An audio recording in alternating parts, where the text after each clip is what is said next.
এক ফোঁটা তুচ্ছ দুর্গন্ধযুক্ত পানি। এই পানি থেকেই তোমার সৃষ্টি। আল্লাহ বলেন, মানুষ কি দেখে না আমি তাকে সৃষ্টি করেছি এক ফোঁটা বীর্য থেকে? সূরা ইয়াসিন।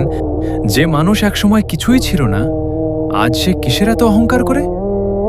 ধ্বংস হোক মানুষ, সে কতই না অকৃতজ্ঞ। কিসের থেকে আল্লাহ তাকে সৃষ্টি করেছেন? সূরা আবাসা। তোমার শরীর আজ সুন্দর, শক্তিশালী, কিন্তু শেষটা কোথায় জানো? মাটির নিচে, অন্ধকার কবরে, যেখানে তোমার এই দেহ পচে যাবে। তাহলে বলো, তুমি কিসের অহংকার করো? যে দেহ একদিন মাটিতে মিশে যাবে, নাকি সেই দুনিয়া যা একদিন তোমাকে ছেড়ে যাবে? অহংকার করো না, কারণ অহংকার আল্লাহর অপছন্দ। ফিরে আসো, নম্র হও, কারণ তুমি একদিন আল্লাহর কাছেই ফিরে যাবে।